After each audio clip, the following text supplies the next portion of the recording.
وہ family disputes کے معاملات ہیں، وہ پیسے کے لین دین کے معاملات ہیں، قتل و غارت گری کے معاملات ہیں، صرف ان معاملات میں وہ سپریم کورٹ میں سنوائی ہو۔ وزیر اعظم کا استحقاق ہے کہ وہ وہاں پر جو 24 جج بیٹھے ہوئے ہیں ان میں سے یہ فیڈرل کانسٹیٹیوشنل کورٹ کا چیف جسٹس ہے۔ آپ نے عدلیہ کی باغ انتظامیہ کے ہاتھ میں دے دی، کم از کم 1 درجن سے زیادہ فیصلے دیے ہیں، بڑے بڑے فیصلے، ایک فیصلہ بھی انہوں نے سرکار کے خلاف نہیں کیا۔ کانسٹیٹیوشنل کورٹ کو سپریم کورٹ کے اوپر اب فوقیت حاصل ہوگی۔ ملازمت کا جو دورانیہ ہے وہ 68 سال ہوگا، جبکہ سپریم کورٹ کے ججوں کا 65 سال، اور سپریم کورٹ کے جج 65 سال میں فارغ ہو جائیں گے، تو سینئر تو ہمیشہ وہیں سے ہوگا نا۔ 26ویں ترمیم میں انہوں نے کہا کہ نہیں، ایک کو نامینیٹ کریں گے اور وہ بھی ہم پارلیمان میں جا کر کے کریں گے۔ اپنے مقصد کے لیے یحییٰ آفریدی صاحب کو اپوائنٹمنٹ کرنے کے لیے تو آپ نے 26ویں ترمیم لے آئے، آپ نے تھوک کر کے اپنا خود ہی چاٹا اور آپ وہیں پہنچ گئے جہاں سے ابتدا کی تھی۔ اور اگر وہ ٹرانسفر کو ایکسیپٹ کرنے میں انکار کر دے تو وہ آٹومیٹیکلی یہ بھی امینڈمنٹ میں شامل ہے، امینڈمنٹ میں شامل۔ تو کم از کم 2 جج صاحبان نے اسلام آباد ہائی کورٹ کے یہ کہا کہ اگلے ہفتے شاید میں یہاں پر نہ ہوں۔ آپ نے ججوں کو کہاں پہنچا؟ 2025 کی جنگ لے لیجئے، اس میں پرفارمنس ہے ایئر فورس کی، یا کسی حد تک پرفارمنس ہے آپ کی نیوی کی، تو آپ نے کیا کیا؟ اور جو بھی چیف آف آرمی اسٹاف ہے اس کو آپ نے پہلے سے نامزد کر دیا کہ تمام جتنے بھی ادارے ہیں ڈیفنس فورسز کے، یہ ان کا چیف ہو۔ تو جتنے بھی یہ لیفٹیننٹ جنرل بیٹھے ہوئے ہیں، کور کمانڈر بیٹھے ہوئے ہیں، میجر جنرل بیٹھے ہوئے ہیں، ساری فارغ ہو جائیں گے، میرا چانس آ جائے گا۔ یہ عجیب و غریب صورتحال ہے جو انہوں نے کی ہے۔ قطر کو یہ استثناء ان کی کل زندگی کے لیے ہے۔ وہ تو ماشاءاللہ بہت کچھ کر چکے ہیں، اپنی بیگم صاحبہ کے زمانے میں وہ مسٹر 10% کرایا کرتے تھے۔ بسم اللہ الرحمن الرحیم۔ ملک میں 27ویں آئینی ترمیم کا کام اب تقریباً مکمل ہو چکا ہے۔ اب سپریم کورٹ میں گیا ہوا ہے، لیکن وہاں دیکھیں کیا ہوتا ہے، فیصلے آنے کے بعد یہ بتایا جا سکتا ہے۔ لیکن جو اس پورے دستور کے تیار کرنے والے یعنی میکر آف کانسٹیٹیوشن جو ہیں، ذوالفقار علی بھٹو نے ہی اس میں 7 ترامیم کر لی تھی، اور اس کے بعد سے اب بقیہ وزیر اعظم نے جو 8-10 کے قریب ہیں، انہوں نے بھی اس میں کوئی بہت ساری ترمیم کرنے کی کوشش کی اور کر ہی رہے ہیں۔ اب کہہ رہے ہیں کہ 27ویں بھی آ گئی ہے، 28ویں بھی آ رہی ہے، لیکن اس پورے کھیل میں ہمارے بہت سارے ججز، خاص طور پہ سپریم کورٹ کے جو ججز ہیں، وہ نہ صرف استعفے دے رہے ہیں بلکہ اس کی یہ مخالفت بھی کر رہے ہیں۔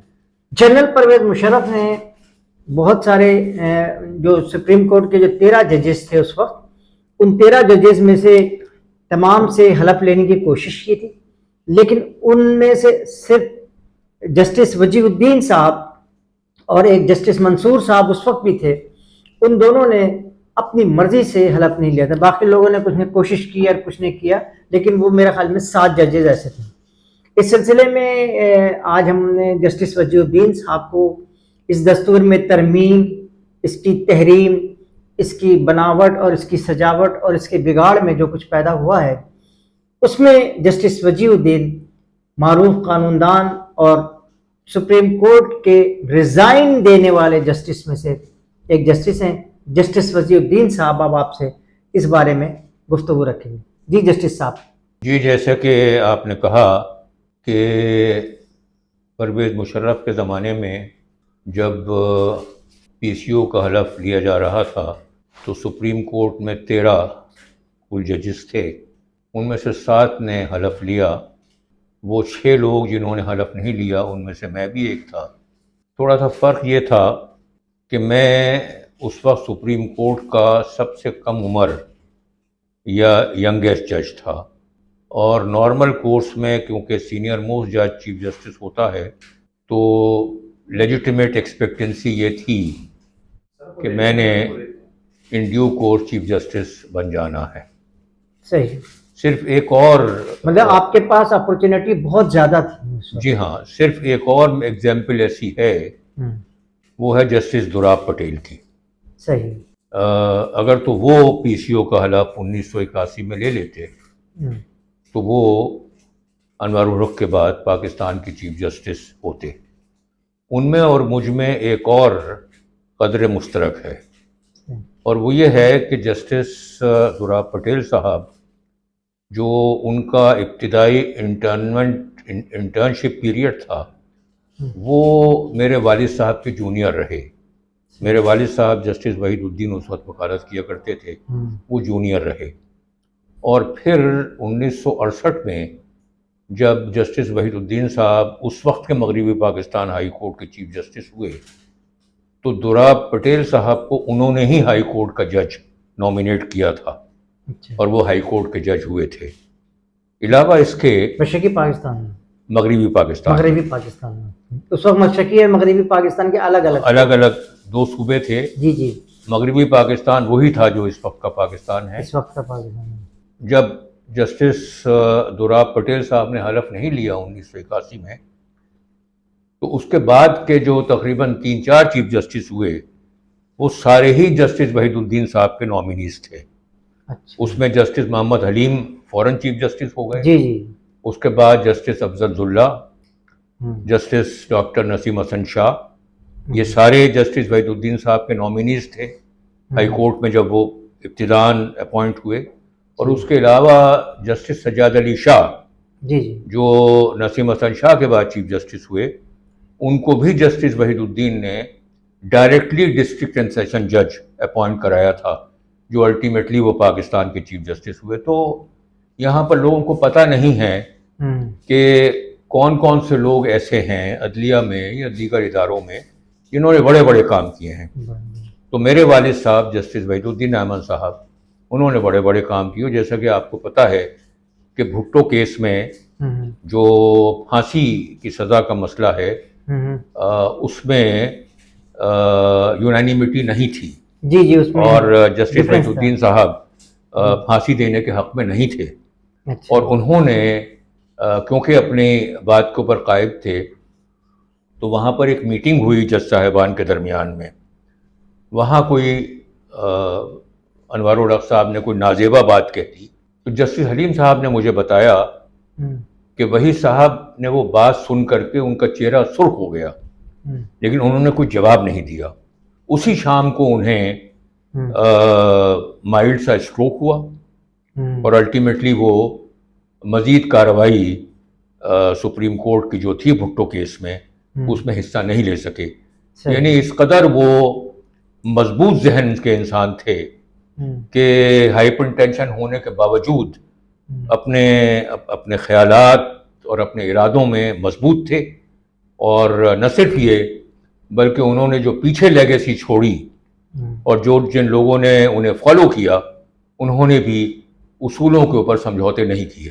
جو اس وقت جو 27ویں آئینی ترمیم ہے، اس کے کچھ سرسری سے خد و خال اگر آپ کچھ بتائیں گے کہ اس وقت کیا صورتحال بن رہی ہے؟ یہ تو جو ریزائن کیا ہے دو جسٹس، جی یہ ایک بڑی بات ہے۔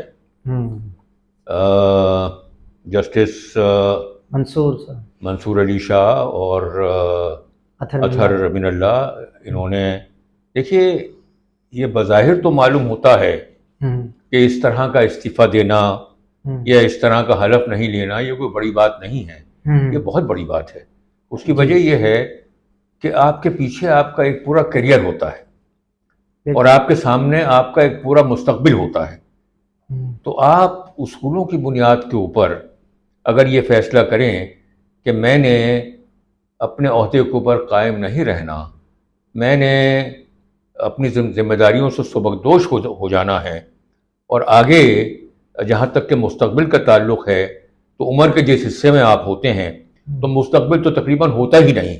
تو یہ بڑے کام ہیں، اور اس طرح کے لوگوں کو کمپلیمنٹ کرنے کی ضرورت ہے۔ میں یہ نہیں کہتا کہ انہیں کوئی ایوارڈز دیجیے، میں یہ بھی نہیں کہتا کہ آپ ان کے آنر میں کوئی ڈیڈیکیشنز کیجیے، بالکل نہیں، کم از کم ان کو یاد تو کیجیے، یہ تو بتائیے کہ فلاں آدمی جو ہے اس نے یہ کیا۔ اب جسٹس ایم آر کیانی صاحب ہیں، انہوں نے ایوب خان کے مارشل لاء لگنے کے بعد میرے خیال میں چند مہینے کے اندر اندر کراچی بار ایسوسی ایشن کو انہوں نے خطاب کیا، اور وہاں پر انہوں نے مارشل لاء کو کرٹیسائز کیا، اور نتیجے کے طور کے اوپر وہ مغربی پاکستان ہائی کورٹ کے چیف جسٹس تھے، یہ فیصلہ ہو چکا تھا کہ انہوں نے سپریم کورٹ جانا ہے۔ نتیجے کے طور کے اوپر ایوب خان نے اعتراض اٹھایا، اور اس وقت غالباً چیف جسٹس منیر یا کورنیلیس تھے، تو انہوں نے وہ نامینیشن واپس لے لیا، اور کیانی صاحب کی بجائے جسٹس بی زیڈ کیکاؤس کو سپریم کورٹ کا جج اپوائنٹ کیا گیا. یہ اور بات ہے کہ جسٹس کیکاؤس نے سپریم کورٹ میں بڑی اچھی پرفارمنس دکھائی, اور وہ کام جو کہ ہم ایکسپیکٹ کر سکتے تھے ایم آر کیانی صاحب سے, وہ کیکاؤس صاحب نے بھی کیا. لیکن مقصد کہنے کا یہ ہے کہ یہ بڑی قربانیاں ہیں, جی یہ بڑے کام ہیں. ان کو اور جب تک کہ آپ بڑے کاموں کو ایکنالج نہیں کریں گے تو آنے والی نسلوں میں پھر بڑے کام کیسے ہوں گے؟ تو یہ صرف ان کے لیے نہیں ہے, یہ صرف منصور علی شاہ یا اطہر بن اللہ کے لیے نہیں ہے, یہ اوروں کے لیے ہے جنہوں نے فالو کرنا ہے. اچھا, جسٹس کیکاؤس کے حوالے سے آپ نے بتایا کہ وہ انہوں نے بھی بہت ہی اچھی کارکردگی کا بہت اچھے بڑے ڈسینٹنگ ججمنٹس, یقینی طور پہ وہ تھے بھی بہت ڈیسنٹ قسم کی شخصیت. لیکن پوچھنا یہ ہے کہ یہ جو اس وقت جو موجودہ دستور ہے, اس میں جو منصور علی شاہ صاحب نے جو استعفیٰ دیا ہے, اس استعفے میں انہوں نے لکھا ہے کہ یہ پورے کا پورا استعفیٰ جو ہے وہ چند لوگوں کے لیے ہے. آپ کی اس بارے میں کیا ہے؟ اور عوام کے لیے اس استعفے میں, اس میں کچھ نہیں, اس ترمیم میں. یہ بالکل صحیح ہے جی کہ یہ جو 27ویں ترمیم ہے اس میں عوام کے لیے کچھ نہیں ہے.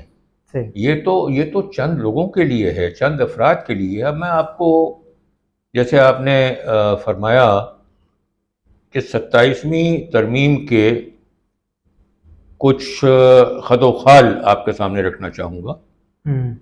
وہ کچھ جو 26ویں ترمیم نے حاصل نہیں کر سکی تھی, صحیح, جسے کہتے ہیں کہ انجری تو بہت گریوس 26ویں ترمیم نے پہنچا دی تھی, لیکن ابھی تک پاکستان کی سپریم کورٹ اور اعلیٰ عدلیہ میں کچھ جان باقی تھی, کچھ سخت باقی تھی. 27ویں ترمیم نے وہ لے لی. اچھا, اور پاکستان میں عدلیہ کی سپریمیسی اور اسٹیبلشمنٹ کی سپریمیسی جو تگ و دو 1954 سے چل رہی تھی, آج 70 سال بعد وہ کچھ حاصل کر لیا جو حاصل کرنے کی صحیح 1954 میں شروع ہوئی تھی. وہ کیسے؟ 1954 میں گورنر جنرل غلام محمد نے مجلس دستور ساز, جس کے ذمے تھا کہ وہ پاکستان کا کانسٹیٹیوشن بنائے گی, اور جس کے صدر اس وقت مولوی تمیز الدین خان تھے, جی, ان کو فارغ کر دیا. صحیح. وہ عدالت میں گئے اور سندھ چیف کورٹ نے ان کے حق میں فیصلہ کیا اور اسمبلی کو بحال کر دیا. 1954 میں فیڈرل کورٹ آیا کرتی تھی جو 1956 میں سپریم کورٹ بن گئی. اب یہ دوبارہ فیڈرل کورٹ بنی ہے. صحیح.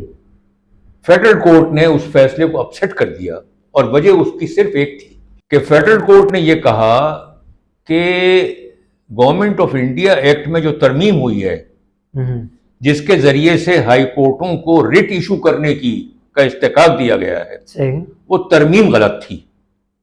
صحیح. اور اگر ترمیم غلط تھی تو آپ مجلس دستور ساز کو بحال نہیں کر سکتے تھے, آپ کے پاس وہ جورسڈکشن نہیں تھی.